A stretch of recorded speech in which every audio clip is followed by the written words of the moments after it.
Satu oba nnya constituency esooka gye ngenda okusooka okutunuulira constituency ye Mawokota. Ng'otuwa abaliyo Mawokota awo awali embiranyi ewali minisita kakati yali minisita oyo Amelia Kyambadde ne Hildaman yali essaawa zino yalina tikiti ya NUP.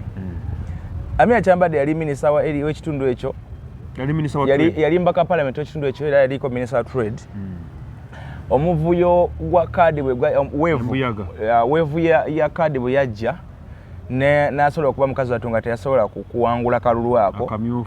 naye ng'emabegako yali nfanfe nnyo ne Hildaman era yamuyimbira n'akayimba Amelia nagenze okulaba President of course olono musasula oli muyimbi abakolera sente naye nagenze olaba President Museveni nga agenze okugira tikiti ne bakuba oluyimba lwa Amelia nga Amelia akima tikiti akima bendera President abakwasa bendera symbolically kulaleze naye bw'otunulira abantu beboogera mu bitundu bagamba nti Hildaman esooka takoze ekyokubiri bagamba Amelia bamusubwa okukola kya mirundi ebiri okukola ng'olaga eno mu parliament oyogera biki ebyo abantu si bye baagala ebyo abantu kyakuza muzigo Owen fena tukeze tugaane a gazetted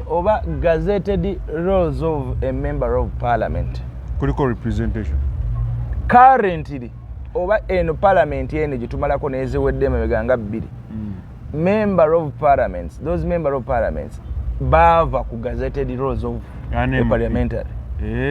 babivaako bakola byabwe oba lwa pressure ebeerawo nedda ensi bwetyo bwetambula babivaako olw'ensonga kakati MP ajja kugula ka ambulance kazungireyo mu constituency yammwe nenga si buloloye kati wazeemu okuzunga si mulimu gwe MP mugenda kumusaba ebintu nga si mulimu gwe MP mugenda kumusaba abaweerere ku baana nga talina kuweerera baana ate tajja kugaana waliwo MP abajjanjabira abaana buli afudde ne mumukubira essimu nga buli mulambo yakuteekako ssente nti mitwalo 10,000 that's why bava kuki bava ku obuli mu constitution kati bakola ffe bitwagala batukolere era abamu bakitegeera kati abakibalansinga mu parliament abanga ateesa then ne mu constituency nabanga ateekayo be batono yes so kati wogende Mawokotaawo balaga nti Amelia bamumisinga I don't know biki byali abakoledde simanyi babo yabeera minister yalobinga ku mirimu yalobinga ku bintu Amelia oyo okubyala bwe yali PPS presidential press secretary private secretary era ng'olaba ku constituency ayina kyazaayo mu nkulaakulana nga abasakiranga abo ngali mu ofisiyani y'omukulembeze w'eggwanga so bwana Hildaman ateekeddwa okusiba 3 zandi kutuuka mu kalulu ako ketugendamu omukazi akomyewo Amelia akalulu akakomyeddewo era bwe kataligirya siwe Mawokota naye ffe tuli bamawule tunoonyereza awo tuyinza okulaba embeera etali ya bulijjo ahendoza Mawokotaawo Hildaman amabegaawo bambi bwe yafunamukko bino na biri mu kibiina ebibaawo ebyo ebyaliwokko Mungu n'amuyamba bambi n'afuna kaadi so eyo ye constituency emu gyendaba erimu controversies another controversy mu constituency eno Butambala bonna abaliyo baliko kweri n'abakyala yes mu bakyala Aisha Kabanda ye mbaka parliament omukyala wa district ye Butambala ne wakyaliwo bali abalowooza Aisha Kabanda ali mu kuvuganya n'omukazi gwe bayita Lydia Mirembe amanyi gava wano Lydia Mirembe yali mbaka parliament w'ekitundu ekyo era naye yagwa mu weevu teyadda lwa weevu Lydia Mirembe bw'abeera mbaka parliament w'ekitundu ekyo nenga yabakolera Lydia Mirembe jukira Lydia Mirembe yali mukazi wa professor ono wa IU Kateregga Professor wa Kateregga yali connected nnyo mu Buwarabu eyo nga musasi asaka kati yamuconnectinga nnyo ku Bawarabu ne bamuwa ebintu era mu bintu Lydia Mirembe bye yafuna mu Professor Kateregga n'abantu ba constituency bafuna yazimba emizikiti kuba Butambala emanyiddwa mu Buisiraamu emizikiti Butambala eyo amazzi abaana basoma biki bw'otunulira essaawa zino olwokaano Lydia Mirembe zaakuba nene abantu babeerako just abantu bali mumugamba kigambo kimu wagikwatako kyo tekyayitako bakikomyawo nakati eriyo abantu abateerabira ssebo kubanga naye ekibuzo kiri nti Aisha Kabanda waabaddeyo ku ground kiri kyewagambye nti ku ground ku ground takoze anti kati abaka NUP abasinga tebakoze ku ground abasinga babeera mu abasinga baba media abamu baba pokopoko mudomo bichi naye nga bogenda ku nsonga zennyini semasonga tebakola mu parliament bateesa kugende mu ground tebakola ki kati Aisha Kabande kiso aina obuzibu obwo era oyo Lydia Mirembe awantedde gaali nga yamanyi kati ate najja neyesanga ne Muwanga Kivumbi naye mu constituency abantu bakola ki ayinamu obuzibu Muwanga Kivumbi akalwanyisa okajjayo naye kagenda kuba kazibu kabeeyi ekisooka kuye ayina okuyiwamu ssente empya n'enkadde abali tagaba ssente ng'alina okukola takola alina okubadala n'okuvuma Muwanga Kivumbi okukudaaloza okwo bw'aba ayogera ebigambo bye musajja muganda naye ayina enjogera gy'ayogeramu ey'Abaganda bali abedda alina okudaaliriza olwo nga bino ebya Sseggona bino eyampa eyabamma kati ne Muwanga Kivumbi abirina ne Muwanga Kivumbi naye ye Muwanga Kivumbi ayagala nnyo okwogeza authority bw'aba ayagala nze pulezidenti wa Buganda ngambye nze kino ngambye ebyo ate abalonzi tebabyagala abalonzi tebabyagala abalonzi olina okubafaanana olina okufaanana abalonzi era obanga oli mu bakapani katufaanana abantu b'okulembera toba kulowooza obajerega so eyo Muwanga Kivumbi alina okusiitaana ennyo okusobola okulabika nga akola ki azza ekifo ekyo ayinza okuwangula ajja wangula naye kajja bakazibu ate kayinza okuba kanabaka kasembayo yes ate abakomawo nga atwagaza ki oyo wakawangula ali akisembayo eyo bweto bweri direct omanyi Butambala talina nti Butambala East Butambala North balina buli omu balina direct nebuuza kati oba waaki so kati eyo yembiranye eri awo constituency ndagendabamu omuvuyo nange nga bwentegekeeza constituency ndagendabamu omuvuyo nja kujja Makindye ejja kugenda ku Makindye West okusooka Makindye West ye ya Alan Sewanyana Alan Sewanyana teyafuna tikiti Alan Sewanyana incumbent ebisanja bibiri akoze ekyo ekibuuzo Alan Sewanyana yasibwa mu komera okumala emyaka ebiri anti zezo ki kaadi zebakozesa yasibwa okumala emyaka ebiri mu komera naye ekyo kyandikuweesezza yandibadde besi mu Uganda ebikola sympathy vote babikozesa musajja bamusiba ataweereza biki Alan Sewanyana bagiwa Luyirika baganda NUP ekwala tikiti egiwa Luyirika ataasaba Makindye eyo yonzi naye so tukimanyi bulungi nnyo ne bwe baneebuzaabuza ne banaayogera beekweka ne bana Lubongoya ne wanaabuzaabuza atya kuba yagabanga tikiti ye Secretary General Luyirika yali asabye Kampala Women MP era ne posta ze mu kibuga mweziringa nnyingi nga za Women MP naye ne baagala yali wamaanyi nga namululanga nnyo nga wa vibe ng'akyali ku bwa Women MP naye bwe bamusindika eri nga kyamukuba bukubi olw'ensonga yali takisuubira oba yali edda kyamukuba olw'ensonga nti eyo switch gye baakola kyali kyangu kyakuwolereza eyo switch gye baakola era nakati bakyagenda nsonga bayolereza ku kintu ekyo naye eyo switch gye baakola nga baagala okuincorporate ngani Malende kuba Malende yali nga abalaze ntaliiwo ng'alwala buli ddakiika naye kati takyalwala aterera abiyitiguka okufa abeera kulaale Allah azina ebbina likomerido nalyonna si atakyalina musajja kati ali ati naali ati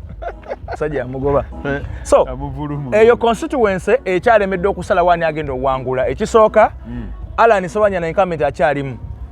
eyalirwa na zapo mu kalulu kali Alhaji Faruku Ntege mwali ate tavaako ku ground mwali ku ground tavaangako mwali Zahra Luyirika kansala wa area eyo nga ku constituency ku state hall Musiri abo nyongereza Musiri nyongereza owe ni abo nyongereza kali waliwo abantu abamu nga babeerawo kati gora bani alina chances kati akaluke Makindye kali mu bantu basatu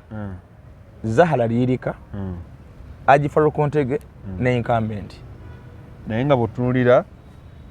ne Faruku musajja abadde ku Faruku waali naye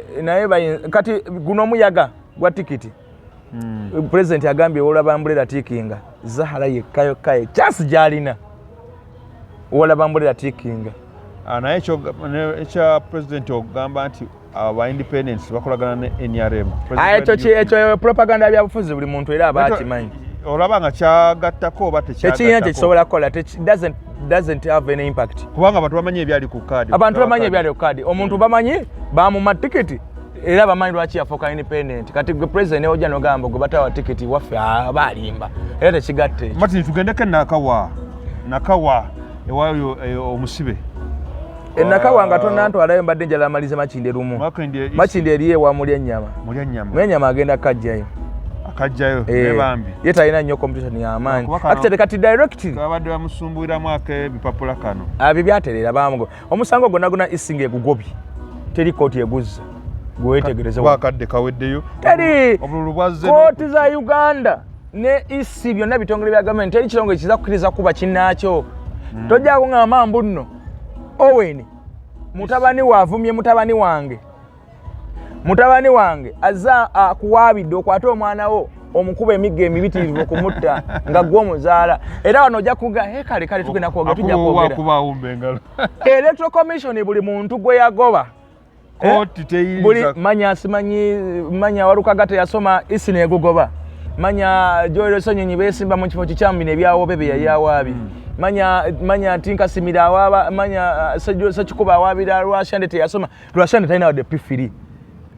graduate yakava ku university biveke ebyo nawe first class by the way ebyo biveke first class nga gifuna asoma mancha wetu afuna first class degree nkimanyi akatikira enkumba naye mancha wetu first class degree naye okiwakanyuma yiki okubanga oli mugezi kosi waka ngobadde omutuuka yenna research ngobadde omikola ngobadde wenyumya ne mukusomesa bano Rwashande alina obudde Rwashande ne womusinkana businkanyi one on one ndekago Owen bali basajja bali mu government so mbadde gamba kati ye mulya nyama direct naye wali abakyala because zirimu abakyala bombi wali omukyala wenalemu abo abenalemu just babeeramu ngera nti ekiwa eri waliyo Dorini Kaite kyoyina okumanya teri wa NRM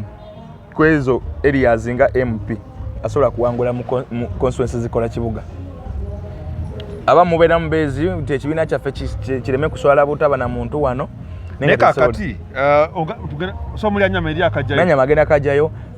ono omukyala Malenda agenda kajjayo wano mu tawuni akondoza kagonda agenda kajja bakamugondeza David Lewis Lubongo agenda kajjayo kuba mafia ya Kalimu wembadde ngenda Kampala Central Misa Kabanda temuli makulu Misa Kabanda temuli kalate Misa katate Kampala Central omuntu yandibadde nga atiisa kana akawala kanakuya mulimu figures mulimu Luzi mulimu Nakuya mulimu Kushaba mulimu oyo Misa Kabanda amanyi gendo zakaleno mu informal sector yakolayo kibamu wino najibba bubbi najikuba ekigo azizali ntalo zaabwe kati ngojeko wino omumanyi we walala Kushaba gomanyi nga munamole ne muna Uganda amanyi Susan Kushaba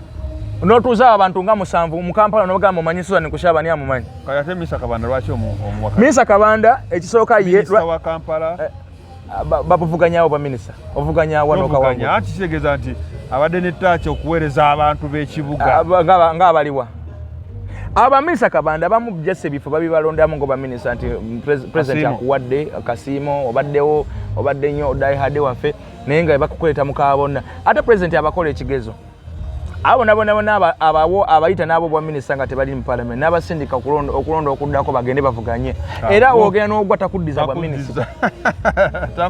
mwenyinaze bakamuwa nakiwala ne bamugamba akaddako agende avuganye n'abo tebamu ono omukazi tolaba ono omukazi ono mama Gomez ono werubaga oyo nitebagenda bomuddiza bwa minister tavuganyiza mukana akalulu kati akalulu ke Kampala kabalire ku David Osulubongoya ne kabali akaida Nakuya Luzi tobala Misa tobala Kushaba toteekayo era izo kati ana gundi ekisobola muwanguza ekisobola nkwasa kyokubiri ajati Misa ekisooka aba NRM Kampala mulimu okonga abantu nti fo tuli ba NRM abo bajja kumuwa dene mubeeramu obusiramu edini obusiramu tebukyasa edini tesalawo nnyo nnaku awo nebintu tubitegeere edini babikuya abantu kimanyikiddwa nti no institution ezitamenyeka yeddiini ne culture naye ate era kimanyikiddwa nti kati zikyalina bitakyasalawo edda wano omwana omusiraamu nga wotagenda kibuli nga noba nga tosabira kibuli e Kampala tokajjaawo kati Kibuli akyasalira wano edda nga bw'otagenda odi Kampala naye odi Kampala bakugamba ne mubajja aliwo mubbi bagamba yene yeremeza mu buyinza kitegeeza tebakyasalawo nabo bakola akakiriki kaabwe abatuulaawo teri abayingiramu Mengo mwagyesamba Mengo yalinga ne Mengo tekyasalawo temukyagiwuliriza nti temukiwa budde kubalambika kyekino anti Mengo naye Mengo sagala gigenda mu nnyo naye alina byalina okukola byetaakola nga institution etwala Abaganda wano nti Mengo naye ogiraba Katikkiro avaayo nayogerako olwolumu nayogerako naye kyasukka ku leve eyo sikugiyisaamu naye kyasukka ku leve eyo okuba nti Mengo esala luli Mengo yasalangawo ssebo naye kakati awuliriza abaana kati bezimba bokka omwana ava e Makerere ngaze akola ebyobufuzi bye ajja ku bimeza bya ledi ajja ku nga talina kwadde kataki nakamu aka Mengo kati byali byankobaza Mengo atekereeta nekugamba nti ekuyinako ettofaali nga terina wadde kakubeere wadde okukirazaako ku CBS naye wano abaana bazimba byabwe nga terina wadde nakakwateka Mengo ama ne bamwagala bibye nayogera bibye n'avuganya bibye n'akwatayo n'awangula Nakawa East ogiraba otya? Nakawa East wali omusibe mukulu omusibe bw'omutunuulira ne baavuganya avuganya n'abantu ab'amaanyi awo waliwo constituency gy'avuganyamu mulimu yaliko mubaka ekitundu ekyo gwe bayita Michael Kabaziguruka naye kati temuli incumbent aliimu incumbent waawo ye balimu ezo yavaamu constituency yemu eyo erimu Fred Ruhindi yakiikirawoko era yaliko mubaka w'ekitundu ekyo era yaliko Anthony Gino constituency yemu eyo erimu omwana omuwala omuto akubye posters empitirivu ennyo omuyovu Nakandi naye ebyobufuzi bya Uganda nga webigamba sympathy vote ekajjayo ejjayo akamufumbiro mu Uganda sympathy vote ebadde ekyakola yagaana kola ku muntu omu yeka gwe Nakalaba gwe yagaana okukolako muwala wa Cecilia Ogwalo naye abasigadde muwala wa Cecilia Ogwalo yajja n'ava mu America sympathy vote ebadde ekola kuba fiiddwa so si kubasibiddwa anti tetubaddeewo na musibe zitwadde nga tufuna za bubenje kati olwedde omusibe gwe tulikogerako waiso mufumbiro yali tanaba kugenda mu kkomera ngira mu muyisaamu eggaayo lwaki teyeesimba eri Busoga lwaki yajja ebyo byali byababuloga bano ba Asana Ensubuga bakwezi omanyi olina okumanya ekitundu kyogera ki ne bano babuloga boogera ki ebyo byoyogera byali byabano ba Asana Ensubuga nga ku impact tebiriiko byali byasana ground byali byabasana Ensubuga bakwezi bani so sympathy vote eyinza okukolera ejamukolera mufumbiro ejamukolera ko buzibu kabwemba nina mu kintu ekyo akaluba toliiwo ku ground go nyine okakuuma na bikina biche ebyo nabina bisalanga naye Uganda we yakituddemu Uganda yakituddemu na political gundi baka ground baka babati bakiriza nti engatto zaalimu nnene naye kati simanyi ndowooza NUP nakandi ngaakubisiza ebifaana baba wa sente baba wa sente ekibiina ekyakatandika kino baba we tuntundu eryaliriddako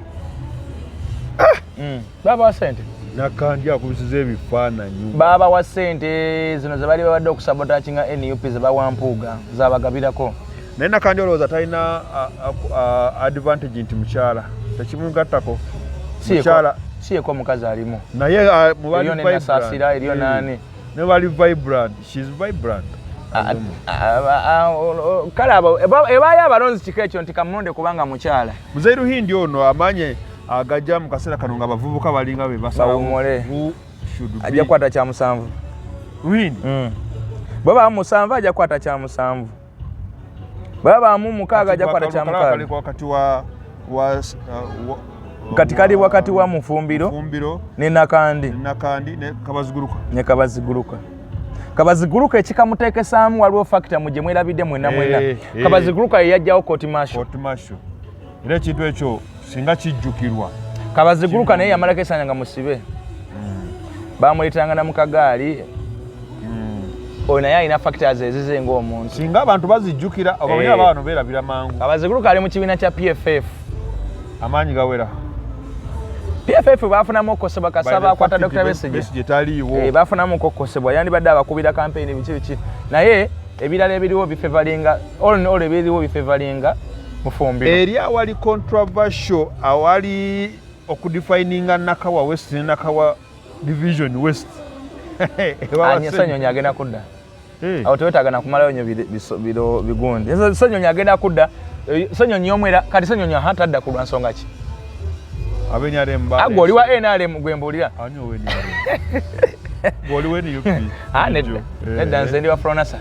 Naye Ssenyonyi ateeseza bulungi. Adde muteesa bulungi. Ensonga azikoze eki? Azitaddewo. Gaya abadde articulative,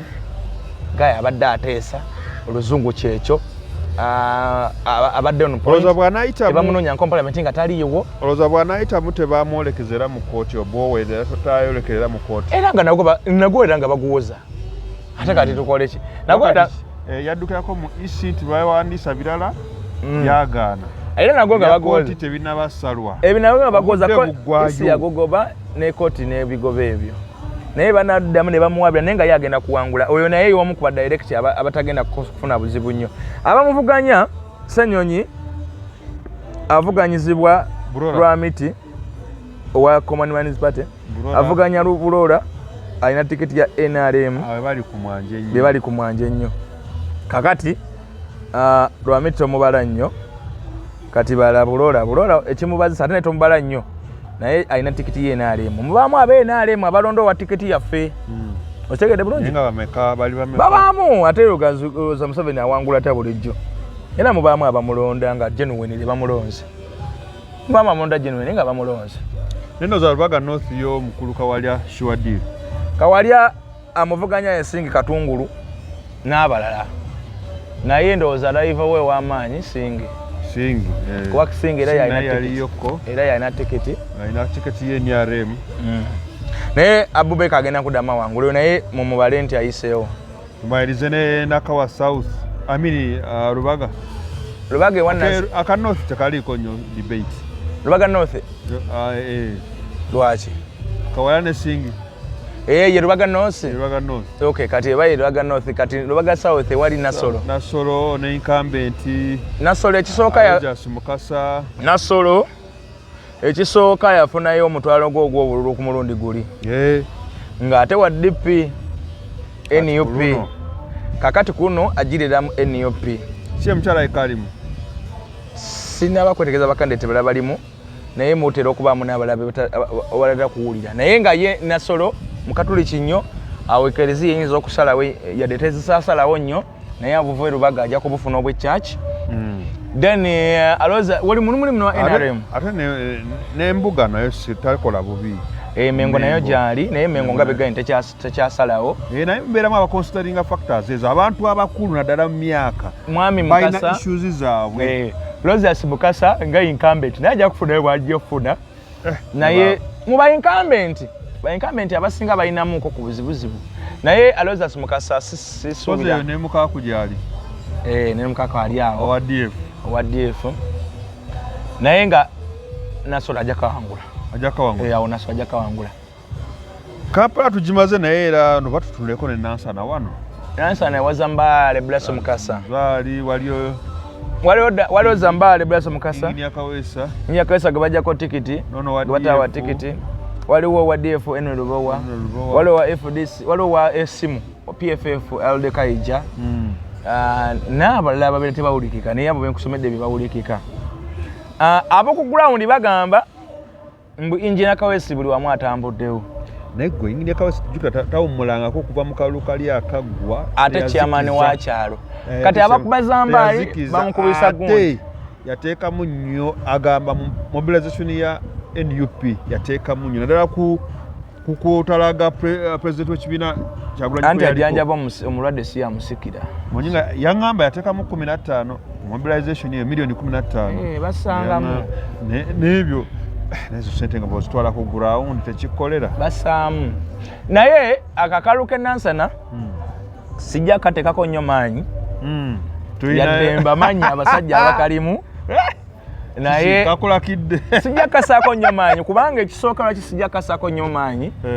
Zambale mupya mu kintu kino eky'ebyobufuzi.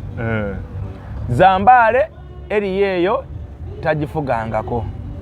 Kyokka ate avuganya abasajja ababadde mu byobufuzi ebbanga. Anti wali kigambibwa olaba umbrella ticking. Advantage Zambale zalina wammanga ze zino. Media weeri incumbent taliimu awo waaliwo gundi Musoke wa Kayima taliimu Ambrella takinga kati ezo ze zikola ki slogan ye nakola ku luno ejakola eri waliwo kyendaba abantu kyebongeddemu nti londa muntu lwa busobozi ekyakyogerayo yabeera noonya akalulu kuba abama nti yafuna tikiti bwaba atusa gye muli bannange mulonde lwa busobozi era nesinga yali afunye tikiti teyandikyogedde so kati boogera ebyo babeera boogedde lwaki lwa tikiti nga teyagifuna naye Nansana njirese bwetyo mujja kwesala abe Nansana gundi olaba yateredde kati Busiro South Segona akomyeyo Busiro ewa Segona akomyeyo mu kalulu Segona agenda kawangula Honorable Medal Rebecca Segona kali amagwa agenda kuwangula Matovu ate tajja kuwangula Matovu kati Matovu magoola obuzibu bwalina kale ulire bwe balinga beetwalaganya yateekangako ko embeera y'amaanyi kwani ku Segona naye kakati tuze mu kiseera nga takyayogera musirifu nnyo tavaayo gyali ate bwana Segona agezezzaako yadde ne wabadde ayita mu bizibu bino byonna wadde bamugoba eyo ku byalo naye era agezaako abadde agezaako okuba nga atambula takola nkuŋŋaana nnene takola nkuŋŋaana z'abantu bangi abeera mu mmotoka ye ate namulabyeko alina ekintu kye namulabye akola ekirala annyonnyola ensonga awo abantu omwaga ne bamubuuza Honorable lwaki wagenda tewakomawo nannyonnyola simanyi nagyeyoga kigambo ekyo kimukosezza nnyo naye bwana Segona Honorable nze nkiraba nga agendako by the way gana amagezi kangawerere ne wano NUP president ngena kuzo mwezi 12 muno gulo mwezi gwe twatandise Kyagulanyi Ssentamu ali Busiro East bana ave Busiro East agende Nansana mu kusooka kyali nti bana tuke Busiro East agenda kuwanikani Walukaga kaakati mukole bwe muti ng'abasajja abakulu Walukaga nawe waako ne olale ya Segona gibeereko President Kyagulanyi Ssentamu batuuke Busiro beera musajja mukulu guma weegumye weekaze okolotya abantu bagambe nti bannange bannabusiro kati waayiriza gavumenti ngera bw'ogimanyira bw'okikola bulijjo gavumenti girumiriza kaco kabikonda kasiga enfuufu kasiga ettomi naye ng'okimanyi nti musajja we yali teyasoma mu budde gwe bantu bagambe bannaye twakola ensobi akaco k'ebyokonda katukozesa ensobi twanominating omuntu ng'abamaze omuverifyinga nti yasoma ne National Council of Education ng'emwadde certificate kakasa nti yasoma ate bwe twamala omunominatinga nga bakolokwa baagala okutulemesa buli kye tukola batulemesa omusajja waffe ne bamuwithdrawinga ne bamugjayo naye nze n'ekibiina kyaffe tusazeewo tukwase manto tugiddize Honorable Segona ne wankwata ina ticket tekisoboka ekyo naawe no obikolanga politician by this time twandigambye nti waliwo enteeseganya oba zoowulirako tezigenda ate wabaddeyo manye ate omanye ebitambula kisuubira nti ajja kikolera wali ante olunaku lwe lusalawo lwe lusembayo by the way ate era tannako bakola leero nalina mu Busiro era aleesembayo nkyogedde lwento because it is the last nali agenda okusaminga apulale zonna waliwo abalowooza nti Segona yali wamabega kyebamuteekako nti yali mabega wa kino ekyokujja anti eyo nabyonna oba yabirimu lwaki Walukaga yasoma mu budde kati nze nkuleke era Segona yakaddamu alina omwana we yakamubuuza era nakaddamu bulungi ye yali anjagaliza bulungi yali amagaliza bulungi naye yajja omwesimbako ngayagala mufulumya so kati wano oguma n'okkiriza n'ogaba ne mulonde ki Segona gwe tugenda jukira naye nga Magula naye ali sure nti uliriza mu byonna ebiriwo NUP yeetaaga Segona awo wonkukkiriza ate okusinga Magoola n'okusinga Walukaga awo nzikiziganya ensonga ezeetaagisa okutemaatemesa obwongo n'amagezi n'obumanyi weetaaga Segona ensonga ezerimu abaana ba NUP bagenda kubasibanga ki bagenda kubakwata bagenda kubakola buli kintu kalonda nga kawedde ngera bumanyi weetaaga Segona either kuwa pro bono services bino byalingamu personal issues ebiriwa gunte tumuwa kaadi naye nga bw'olaba nti singa tunuulidde muzinzi tunuulidde quality because Sseggona awanise fulaga y'ekitundu. Sseggona mu mbeera yonna bamwetaaga kubanga n'ebinaaba bizzeemu mwe baba tutte mu kooti mugenze mu kooti petition election petition because kati ku mulundi guli election petition ya Kyagulanyi yaliko Council Anthony Wameri yaliko Council Sseggona ne Lukwago yaliko na waliwo n'abalala laawo kakati singa saa zino kubeera gisuubireyo okugenda mu kooti Lukwago omutaddeko bali mu ezo tugeza muwangudde kuno Lukwago manyi nga ali campaigning nkulaga ulisoka uliza point yange Lukwago omutaddeko bali mu ezo tugeza muwangudde wetaaga services mu kooti anti wababidde mu 7 Lukwago ate naye wamuwanguzizza Wameri yafa Sseggona yabasigaddeyo nga council w'amaanyi omukubye omwetaaga mu kooti osagala bulungi nnyo bano balooya balina basomye busomi mateeka ye mwennyini Kyagulanyi yasomye busomi mateeka Ssenyonyi yasomye busomi mateeka Mpuuga yasomye busomi mateeka naye tebagawoza omuntu agenda mu kooti n'anywesa n'omulamuzi amazzi yeetaaga Sseggona so all in all weetaaga Sseggona NUP mwetaaga Sseggona Kyagulanyi weetaaga Sseggona olw'akaseera ke mwolekedde akalunga kawedde ebyo bibyo Sseggona ye muntu asobola okugenda mu kooti n'atematema n'annyonnyola ne kanso omusisi gwe balina ezo nsonga nnene kati kankubuuze Walukagga abantu bwe baali left in suspense okiraba Walukagga tavangayo okulaga nti kino kyonna wadde kyavudde nti yakkiriza byakoma namulayeko ng'ayimba mu nkuuka naye ate tavangayo okugamba nti kale wadde kino kyonna kimbaddeko ate tosuubira Walukagga kuwagira ani Sseggona anti ekibiina kye kirina okuva ne stand kati stand y'ekibiina eri kiku ensonga eno ate nga gitaaga okulangirira beetaaga okulangirira baba beetaaga katulaba Sseggona olaba okuwonda bwe kuggwa bw'oba olonda obukiiko essaawa zino yakulya akakiiko paaka kitegeeza omwetaagayo kati nsaba mu palamenti onoomunoonya otya ajja kugamba nti yekka yakasookayo okubeerayo anti kakati andi nkugamba tuli mu mbeera ya musota guli muntamu kwasa ntamu bw'otagukuba tojja fumba ate bw'ogukuba oyinza okwasa entamu kati osibako lo n'okolako ekimu nti ono omusajja kaŋŋambe bane mu mulonde era Kyagulanyi aleme kuswala abeere musajja mukulu and I think by the way nakino kankyogere of all of people surrounding Kyagulanyi Sentamu from the other side from 2021 up to date from the people who crossed from other parties to join NUP. I'm talking about the likes of those people, you know them, the Mpugas and the group, the Mukakus and the group, and the other people. Of all the people, Sseggona ye muntu yali ayagala Kyagulanyi. Kubona wira nti yamuwa n'ekirowoozo ekyo ekyokwesimbawo kuba ekyo Sseggona kyesomera mu kizo obutaba nsonga nkulu tuyinza okola ntinyumyanyuma naye wenjala kwesimba wano e Kampala n'oŋŋamba mbankuwadde idea ngomanyi mba nkibuuziza bameka lwaki tompa credit lwaki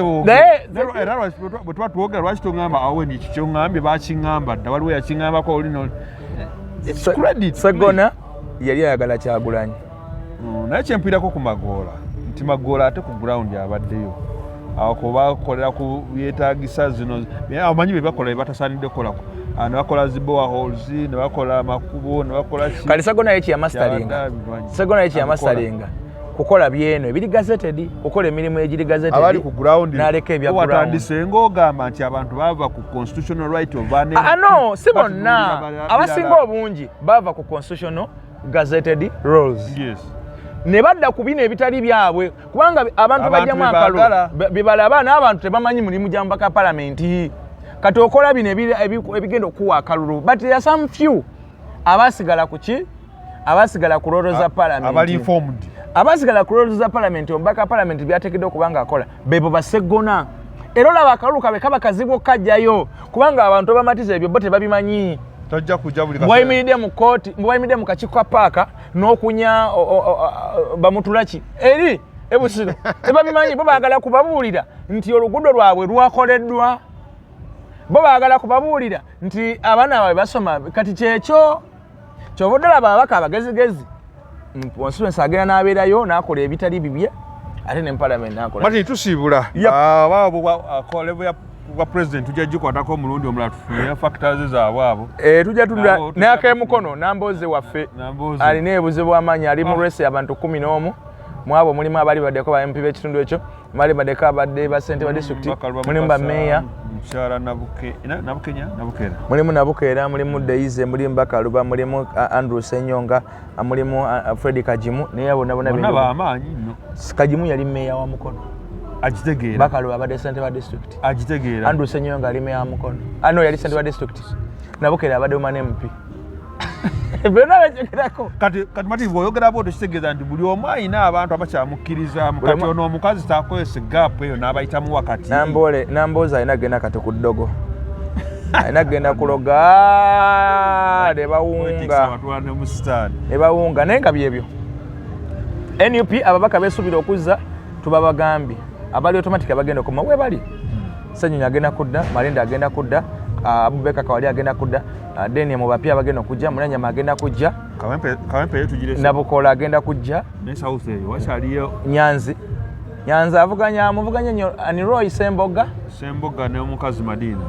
Madina ayinza okabba Madina ayinza okabba najja naye Roy yalaika ku ground yanyweza Roy ku ground gye yali naye munnange ebintu bikusobera ku ssaawa yaka oluyinza olowooza ground ogiina abalonzi balimba goyinza okwanga buli wolaga ogula ne walaji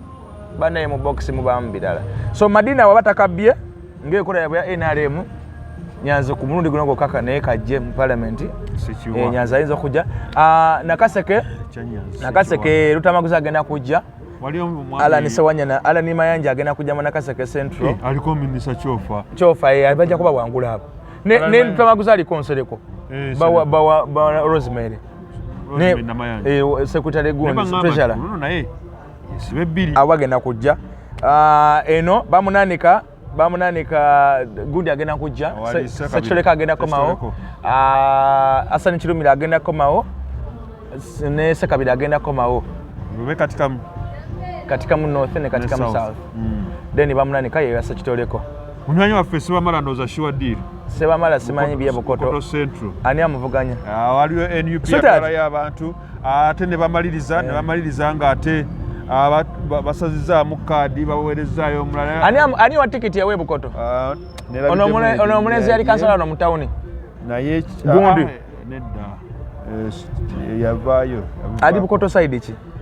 yavaayo Saula yabivaamu nga alina tikiti Saula yafuna tikiti naawe naye nga Sebamala kiri sure Sebamala ayinza Sebamala akoledde baali bannaye naye Kataga Sebamala abakoledde ng'ovudde ne fact nti ne mu parliament tatudde musajja ne mu parliament akoze bulungi so oza tubasibulye wano mwebale kutugoberera mu subscribing mu liking mu commenting tujja bwongera twagala comments zammwe ku analysis gye tukoze constituency gye yagala tukwateko era erwa gye yagala gye twogeddeko gye tuba tuddamu ate tugyongeremu amaanyi ng'abo tutujja n'okubawa paati ey'abo abeesimbyewo ku president factors eziri ku president ebyo byonna omukutu gw'oliko kati mukkiriza tubasiibule wano Owen ne Mati tubasiibudde mbeere bulungi. Bye bye.